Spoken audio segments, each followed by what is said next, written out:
Meditative wings में आप सभी को मेरा नमस्कार है। कैसे हैं आप? आज हम आपके समक्ष लाए हैं अध्यात्म तत्व का नया अध्याय, चेतना की सुंदरता सृष्टि है। तो आइए हम अपने साधना के अनुभव को आपके साथ शेयर करते हैं। यह विश्व जगत, दृश्यमान जगत जो आप देख रहे हैं, सब परम चेतना का यह सृष्टि है। और जैसे सागर है, समुद्र है, हम और आप जाते हैं सागर को देखने के लिए, तट पर जाते हैं, कितना मनोरम दृश्य को देखने के लिए पर्यटक सब सागर के तट पर जाते हैं। और सागर, वहां पर जाकर के क्या देखते हैं? सागर में जो है लहरें उठ रही है, कौतूहल मचा रही है लहर। उस पर नाव, मछुआरे का नाव सब जो है वो उसके लहर पर जो है चलती है। वह जो है नाव ऊपर नीचा, कितना मनोरम दृश्य है आपका। क्या आप अनुमान लगा सकते हैं? अगर समुद्र में, सागर में अगर लहर नहीं हो तो सागर की सुंदरता होगी? सागर की सुंदरता नहीं हो सकती है। लहर उठती है, खेलती है, कूदती है और मनोरम दृश्य पैदा होता है इससे। अब फिर जो मचलते हुए अपना वो तरंग जो है वह शांत होकर के सागर में मिल जाता है। तो वो लहर जो पहले उठती थी, सागर की ओर आती थी, किनारों को लगता था जो तोड़ देगा, वह जो है शांत होकर के, जब शांत होता है तो लहर में मिलकर के वह सागर ही हो जाता है। उसी प्रकार से यह जो है सृष्टि जगत में तो सब है, जड़ है, चेतन है, जलचर है, थलचर है, नभचर है, सभी दृश्यमान जगत उसी परम चेतना से, जो परम चेतना जो है, परम चेतना का सागर ब्रह्म समुद्र है जो लहराता है। आप देखिएगा ध्यान में, ब्रह्म समुद्र को जो है सागर की तरह लहराता है। उसमें उसी ढंग से जो है उसमें जो तरंगें उड़ती रहती है। तरंग क्या है? वही कंपन है। और वही कंपन से ही दृश्यमान जगत उत्पन्न होती है आपको।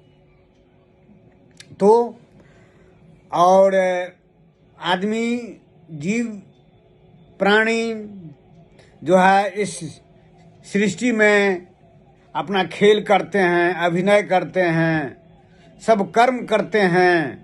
और कर्म करते करते, विकास करते करते करते जो है तमह गुण से रजा गुण से सत्य गुण में होते होते, विकास करते करते तो सत्य गुण को भी अतिक्रमण कर जाता है। उसको उल्लंघन करके वह जो है परम चेतना ब्रह्म समुद्र, ब्रह्म सागर में मिल जाता है। मिल करके वो क्या हो जाता है? जैसे समुद्र का लहर जो है शांत होकर के समुद्र में मिलता है तो वह समुद्र ही बन जाता है, सागर ही बन जाता है। उसी ढंग से मानव प्राणी जो अपना कर्तव्य निभाते निभाते, जो विकास करते करते परम चेतना में मिलकर के वह परम चेतना ही हो जाता है, वह सत्य ही हो जाता है। तो उसमें और उस मानव में कोई अंतर नहीं रहता, वह परमात्मा ही हो जाता है बस। और उसको एक योगी, महायोगी ही इस चीज को अनुभूति कर सकता है।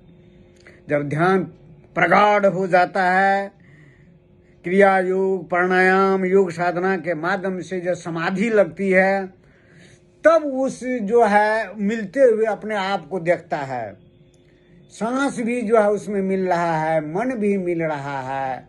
यह शरीर जो बना हुआ है पंच महाभूत से, वो भी उसी में मिल रहा है। परम चेतना का जो सागर है, ब्रह्म सागर है, उसी में वह सारा चीज मिल रहा है। और आत्मा जो परमात्मा का ही अंश है ये हृदय में, वो भी जो है वह परम चेतना में वह मिल जाता है। तो सृष्टि जो है, सृष्टि परम चेतना की सुंदरता है। अगर सृष्टि नहीं रहेगी, सृष्टि नहीं रहेगी, जड़ चेतन नहीं रहेंगे, ये दृश्यमान जगत नहीं रहेंगे, तब ब्रह्म कैसा, परम चेतना कैसा? उसकी सुंदरता तो नष्ट हो गई। कोई याद भी नहीं करेंगे जो चेतना परम चेतना होता भी है। तो परम चेतना का ही जो है आनंदमय वह सृष्टि है। अब सृष्टि बेकार नहीं है।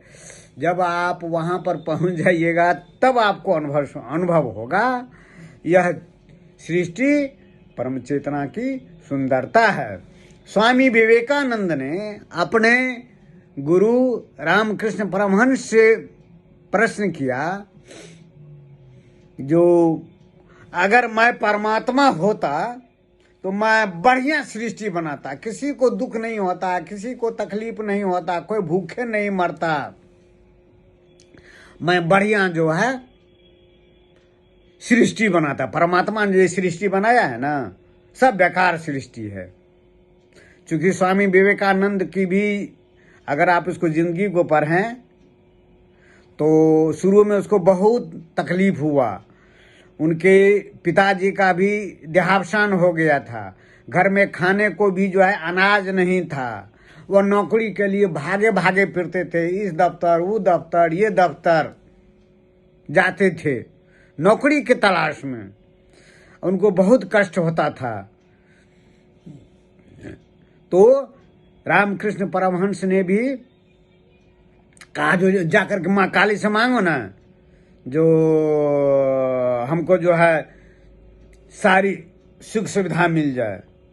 तो स्वामी विवेकानंद माँ काली के समक्ष जाते थे, ऐसा भूल जाते थे। क्योंकि स्वामी विवेकानंद का तो पूर्व जन्म जो है महायोगी का था, वो भूल जाते थे जो मुझको क्या मांगना है। फिर आते थे, रामकृष्ण पूछते थे, जो नरेंद्र तुमने माँ काली से कुछ मांगा? तो नहीं, वहां पर जाते हैं तो हम सब भुला जाते हैं।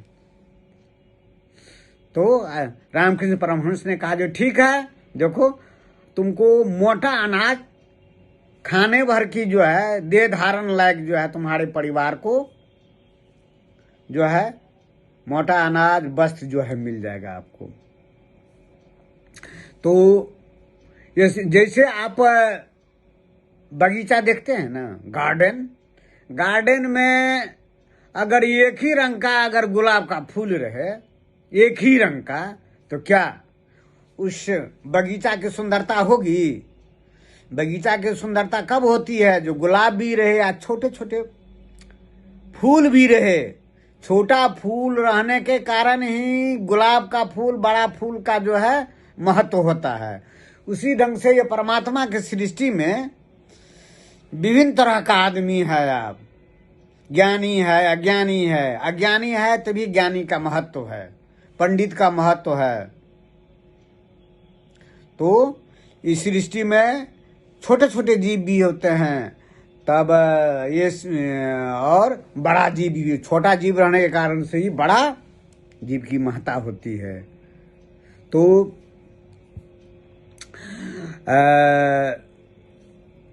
द्वापर में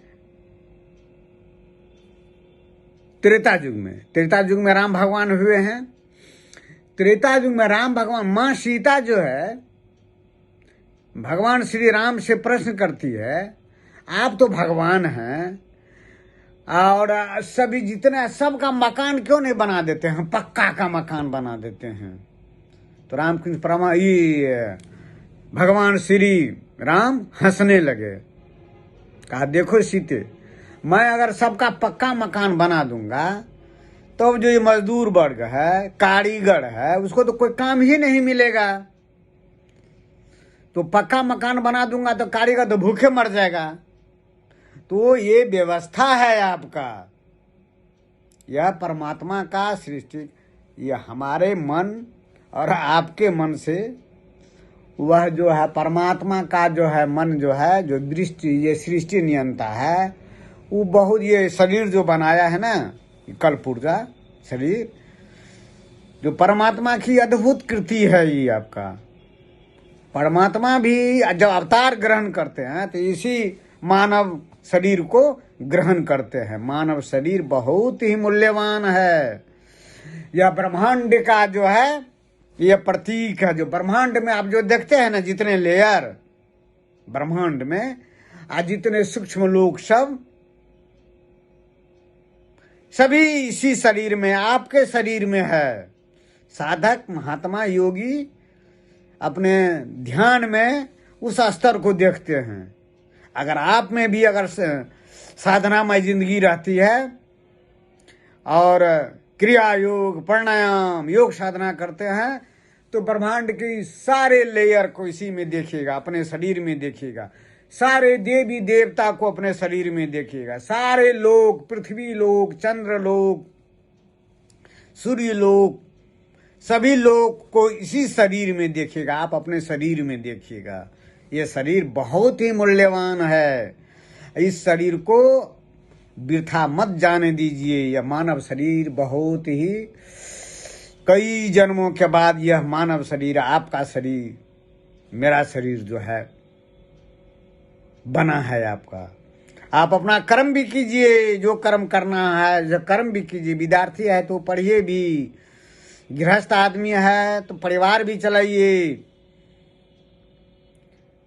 उद्योगपति है तो उद्योग चलाइए, बिजनेस चलाइए। लेकिन एक क्षण अपने बारे में भी सोचिए, अपने अस्तित्व के बारे में सोचिए। जब इसको जो ज्ञान हो जाएगा तब तो और आनंद होगा। आपको हर एक चीज में आनंद मिलेगा। अभी जो चीज जो नहीं जानता है ना, सबको लगता है जो खराब ही है। जैसे स्वामी विवेकानंद, जो ज्ञान की प्राप्ति नहीं हुई थी तो कहता था कि यह सृष्टि भगवान की सृष्टि जो बेकार है, मैं परमात्मा होता तो मैं इससे भी बढ़िया सृष्टि बनाता। आज जब वही स्वामी विवेकानंद को समाधि लगी तब वो जान गया, सारा रहस्य को जान गया। तब वो हंसने लगे, जो मैं पहले क्या कहता था। और जब अनुभूति हो गई समाधि में, तब देखता हूँ कि परमात्मा को कोई नहीं समझ सकता है, कोई नहीं समझ सकता है। परमात्मा जिसको जानना चाहते हैं वही जानता है। ये पढ़ करके भी, लिख करके भी और शास्त्र का अध्ययन करने से भी आदमी नहीं समझ सकता है। जिसको परमात्मा आकर के दिखा देते हैं, समझा देते हैं, तब वह संसार जो का रूप जो है वो साधक योगी महात्मा के समक्ष दूसरा ही होता है। अब तो चेतना की सुंदरता ये सृष्टि है। सृष्टि जब तक रहेगी परम चेतना की वही सुंदरता है आपका। यह सृष्टि न खत्म होने वाली है, क्योंकि चेतना जो है अनादि है। यह प्रकृति पुरुष है ना, अनादि है। मैंने अपने ध्यान की अवस्था में देखा है इसको। मैं अपने वीडियो में भी मैंने ज्योतिर्मय लिंग और योनि का मैंने वर्णन किया है। प्रकृति पुरुष को मैंने ध्यान में देखा है। यह प्रकृति पुरुष अनादि है और वही शून्य परम शून्य में जो है वह धीरे धीरे धीरे मिल जाता है, फिर वहीं से आता है। जड़ प्रकृति और पुरुष अनादि है। जैसे आत्मा अनादि है, परमात्मा अनादि है, सनातन है। यह सृष्टि भी सनातन है। सृष्टि कभी न खत्म होने वाली है। क्योंकि वैज्ञानिक सब वहां तक नहीं पहुंचते हैं। वो तो खाली लौकिक जगत में रहते हैं, एक्सपेरिमेंट करते हैं। तो उनको लगता है जो सृष्टि खत्म हो जाएगी। सृष्टि, स्थिति और प्रलय सब परमात्मा ही करते हैं। सृष्टि जन्म देते हैं, देखते हैं ना हर एक चीज में, मानव में, जीव जंतु में, मछली में, सब में आपका प्रजनन शक्ति है, सृष्टि होती है। स्थिति पालन भी वही करते हैं। कैसे? सब व्यवस्था बना दिए। पृथ्वी पर देखते हैं ना, सभी को खाने के लिए भोजन है, सब चीज है, व्यवस्था है, सांस लेने के लिए वायु है, चारों तरफ है, विकास करने के लिए सूर्य को उन्होंने उदयमान किया, आपको अग्नि को उदयमान किया है, सब चीज को, पंच महाभूत को उन्होंने आदमी जब जन्म लेता है तो उसके पहले उन्होंने पंच महाभूत को उपस्थित कर दिया। तो उस सब चीज की व्यवस्था परमात्मा की ही है। तो ये सृष्टि, यह परम चेतना की सुंदरता है। जैसे बगीचा में छोटे फूल बड़े फूल के होने से ही जो बगीचा की सुंदरता होती है, उसी ढंग से इस जगत में, लौकिक जगत में, छोटा आदमी बड़ा आदमी, काला गोरा बड़ा, ज्ञानी अज्ञानी, मूर्ख, क्रिमिनल, सदाचारी दुराचारी, साधु प्रकृति के सब विभिन्न फूल हैं परमात्मा के सृष्टि का।